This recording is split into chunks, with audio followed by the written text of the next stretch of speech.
the Sunseekers of Lampedusa, now on the front line of the migrant crisis engulfing Europe. And while the politicians squabble over quotas, geography means the Italian islands bearing the brunt of this catastrophe. And this is the human face of that burden.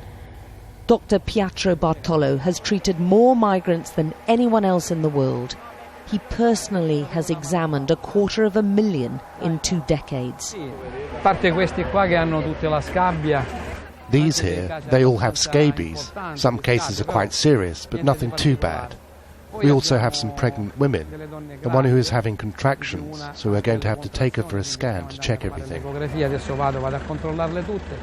The woman who's gone into labour is Ruth, who's only 7 months pregnant. She's seriously dehydrated and still soaking after the boat she was smuggled in sank. A quick touch of her forehead by the doctor shows she's feverish too. The strain of clinging to wreckage until being rescued has taken it out of her. Each and every migrant is given a superficial check by the doctor, and he divides them into various camps depending on the seriousness of their condition. Those who have suffered the most from this huge long journey are sent straight to the ambulances.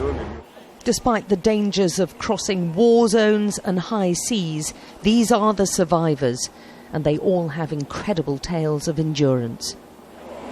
How many days on the boat? 1 day? 2 days on the boat? 3 days.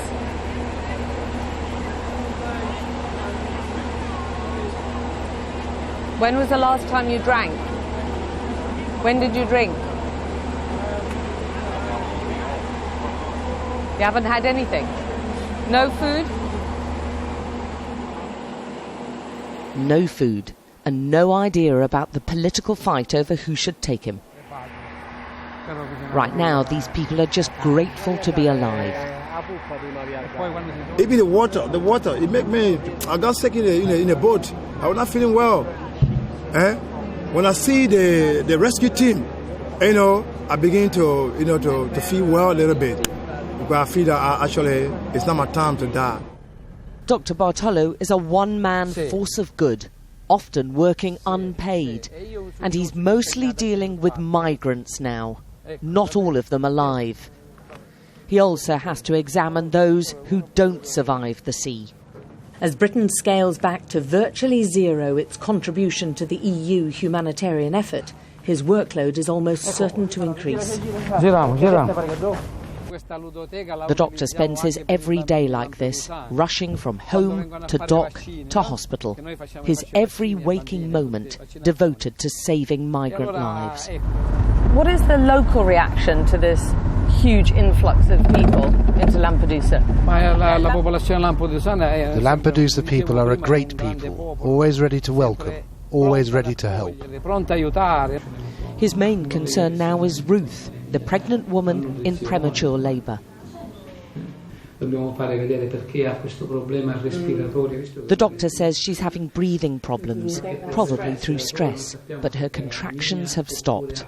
But the doctor is going to help you. Neither understands each other. He speaks no English, she no Italian, but the language of care is universal. I need the medicine. Okay. Because I feel pain here. Okay. I feel pain here. Mm-hmm. I feel pain here. And all my body. Mm-hmm. But a scan's shown her baby's healthy, and it's a boy. Tutto bene. Tutto okay. Thank you. But no matter what Ruth and the others have already been through, with Europe hardening its position against migrants, their long struggle to find a new homeland is far from over. Alex Crawford, Sky News, Lampedusa.